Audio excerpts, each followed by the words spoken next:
How would you like to know the art of negotiation as a realtor? Actually, you can use it in everything. Well, stay tuned. This is Kathy Burns with Real Estate Riches, and I'd love it if you subscribe below, but let's talk negotiations. Ready? So, a friend of mine, his name's Mark. He's a realtor in Portugal.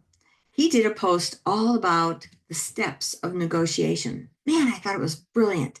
And I stole it today. I just printed it out and I'm going to read off his sheet right now because it was so great. And it was like a step by step process. And I want you to think about this. When you're in real estate, well, in life, you're negotiating on every aspect, aren't you? With your kids, with your spouse, with your dog, with your clients, everybody. So the better you get at this style, the better life will be. Now, I think a big component here is the DISC profiling system, because the more you get to understand personality profiles, the better you will be at all of this. So think about it. If you don't know what that is, I'm going to have a link below, which is tonyrobbins.com/DISC, but I'll have that below. And that helps you learn all about profiling. Now, I first learned about this back in the 90s, and I had no idea how we all have distinct styles. It makes sense. Like I struggle with an engineer. An engineer, they're so detailed. They want so much information. So hard for me because I'm a bottom liner. Let's just get her done, okay? And they need detail. Well, if I'm working with an engineer and I am trying to just get to the bottom line and what do you want, buddy? I'm clearly not listening to him. I'm not I'm not communicating well with him, right? I'm blowing it. And that's not what you want to do. So I would encourage you to go do your own profile at Tony's, which is free. And then it also talks on values in there. So you get a deeper understanding. It's not just about learning about you, which is important. You always got to learn about you. You're going to start to see styles in other people. Now you're going to understand what they need. If they tell you they're an engineer and you know that you're the life of the party, that's the I. You guys, you might be married to each other, and so you better learn how to communicate because usually opposites attract, right? So for me, I really challenged with that style of thinking because it's so foreign to my style. But I couldn't succeed in this business if I didn't recognize it and be on purpose about doing that. And when you start to learn those styles, you'll find that that's an important piece in your business growth, right? So I'm going to tell you what he says here. He says, how you succeed at a negotiation. Before you sell a product, you got to sell yourself. I love that too, because they have to feel that they can trust you. What are you doing to do that makes them feel like they can trust you? It's not about how many sales you had or how you did all that. It's the raving fans that you're creating behind you. They've got to feel they can trust you before they want to do business with you. That's why referrals are so important and how you build them. So really listen. Oh, don't just hear to better respond. Now, as a high I, that's a style that I might go with the better to respond because I just want to get it going. Let's get it done, right? But no, I have to stop, slow down, breathe, and really focus in on what is it that you want? How can I help you? What's your goals? What's your dream house? What are some of the things that's in it? Where do you want to live? What's your style of living? Ask questions. This is how you're also building trust because when you're listening, now they're starting to feel comfortable. And it isn't just about what's the next thing I can respond to. It's really about learning the other side. And this can even be with the agent on the other side of the deal that you're working on. You may be presenting an offer. It's equally important with them because you're negotiating with them. First, you're negotiating with the buyer or the seller to be your client. But then as time goes on, now you're negotiating with the other side when an offer is coming in or when you're submitting one. You've got to learn, like, for example, in a deal, let's say you're representing the buyer. And I would be asking the seller's agent up front, tell me about the seller. What do they need? What are they looking for that we can help design our offer that meets those needs? And ideally, that agent is the kind that will share this information. Not all do. So I also want to know the style of the agent. How do you like to work? I usually send an email with my offer. I send you a text that I sent the email so that you've got it. I hope that you would let me know that you've received it because that makes me feel comfortable. I let my clients know. I like everybody involved. How do you like things? I want to know everybody's style, what their needs are, because I want a win win at the closing table. That's my goal. And that's how you'll negotiate better as well. Just said, here's the next part. Take an interest in the person before you get interested in the object of the negotiation. That's what I was just talking about. So today I was at a BNI meeting, which is a networking meeting. And I always want to know people's story.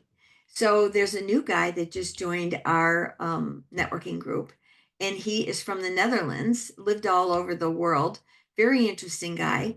And I said, "Hey, buddy, how's it going?" And he said, "Terrific." I said, "I love it that you said that because I don't know about you, know this or not, but when you answer when someone says, 'How are you doing?' it tells a lot about who you are and what your mindset is." He said, "Terrific." And I said, I love that. And there were other people standing there. And I said, for those of you that haven't heard me say this before, how you respond to that is the kind of day that you're going to have because you're teaching your subconscious that that's how it's going to be. He said, terrific. I said, oh, I love it because you're going to have a terrific day now. And he goes, I am. And I go, yeah. I said, so what's new and exciting that's going on in your life? And he goes, huh. And he had to think about it. Now, he told me that he had 80% booked out. He is a business consultant. He said, I'm 80% booked out for the year. And I said, are you going to do 20% for fun? And he goes, I was thinking about that. Now, see, he's now engaging deeper with me. Now, I am truly interested in people. That's the high I in me. I love to know people's stories. And so I said, are you going to travel? He goes, no. I go, really? Tell me why. And he said, because I've traveled all over the world. He goes, I used to be the ship captain on large ships and we would go all over the world. So I've traveled millions of miles. I said, get out of here. And he goes, no. And he started to tell me a few other things. And he said, man, I'm telling you a lot about myself. I said, but I'm interested. And I was, because now I see a different style to his personality other than just doing businesses. It helps me understand his character. It helps me understand his style. And that's what you want to do. Be interested in people, your buyers, the other agents, the sellers of the house that are selling it, whatever. Be interested in people. It's very powerful. Understand the motivation of I don't know this word, interlocutor, interlocutor, interlocutor. Maybe I'll ask ChatGPT. I want you to tell me the definition of interlocutor and how it would relate to real estate in a negotiation. Interlocutor refers to a person who takes part in a conversation or dialogue. In real estate negotiations, an interlocutor could be anyone actively engaged in discussions, like an agent, buyer, or seller. Their role is crucial as effective communication and negotiation skills can significantly impact the outcome. Would you like to know more about how to enhance your negotiation skills in real estate? No, thank you though. You're welcome. I love AI. See, I just did that on my phone. This is what I do all the time. Okay, so it's about understanding the person on the other side, like if it was the seller. See, that gave me clarity. You don't have to not know something. AI is there to solve the problem. So understand the motivation of that seller of why they want to do it. That makes sense. That's what I went back to. Remember how I asked the agent, what does your seller need? How can we serve them? How can we help them? That helps me understand it. The next one is be honest and transparent. Integrity is a key value of mine. When you jeopardize your integrity, man, your reputation is just gone. And also, I'm a Christian gal, so for me, I'm going to be that way. But it's very important to be transparent. Don't be playing games. Man, I don't like that. Never make false promises. Know how to say no. Boy, I love that. Don't just, yeah, don't make false promises. I don't like that. Know how to say no. I'm going to tell you how I say no to a buyer or a seller. If we're doing our initial consultation and I can tell that the buyer is very headstrong, they don't want to deviate, they're not going to listen to me. It's going to be a battle all the way through. I don't want to work with that person. That's not my guy or my gal. I don't want to work with them. And so, first of all, for me, that's about boundaries. I will definitely say no. And I do tell them we are interviewing each other. You're interviewing me, and I am interviewing you. And we're going to see if it's a fit. And so I will say no. I've even had it where I had a client who was an existing client. I had a business partner at the time. She got real mad at me. We had an existing client. He was very, I felt rude all the time, and he was really rude to his wife. Well, he had a waterfront lot, and he wanted us to do some outrageous marketing for it. And I'm up for marketing, but he wanted this 100-foot string on a helium balloon so that people could see it from a nearby street that was a heavily trafficked street. And it was like, come see me, waterfront land. And I'm like, I said, no, we're not going to do that. And however, we were there to list his property. Now, that was a $350,000 house. This was probably 15 years ago. But that was a big price point. And I was newer in the industry, probably only in 4 or 5 years. I needed that paycheck. I started broke, remember? So, anyway, he's looking at my paperwork and I'm giving him the things. And he'd been talking rude to his wife, and she was very quiet and subdued. My business partner's over there because I usually handled the presentations. And all of a sudden, he takes the paperwork and he shoves it across the table and he goes, "This is never going to work out." And I said, "Hell no, it's not going to work out. I don't want to work with you. I don't like your style. I'm done. I'm out the door." He goes, "Get the hell out of here." And I go, "Gladly." So I go out the door, he slams it behind me, and my partner Patty was sitting there and looks at the wife and she goes, "Well, I guess I'm gonna go." And so Patty went out behind me and she gets in the car and she goes, "What the hell was that about?" I said, "Patty, he was rude. I don't like how he talked to his wife. He's a bully. I don't want people like that." And she said, "From now on, I'll take care of those guys," because she was from a Long Island. He was from up there too. That's how they talk. He probably wasn't as rude as I thought he was. It was just a different style that I am, pre-learning different personality styles. But I did say no, and I was glad to say no, and I needed that commission. Darn it. But it's okay to say no if it doesn't work. Keep your word. Oh, that's integrity again. Keep your word. Absolutely keep your word. If I tell you I'm going to do something, I'm going to figure it out one way or another. And if I can't, man, I'm going to try and move heaven and earth to make it happen so that I do keep my word because that's important to me. If it's impossible, I'm going to say, I did everything that I possibly could. What else would make you happy or whatever to try and solve the issue to bring people together and make sure everyone wins. See, this is why I like Mark.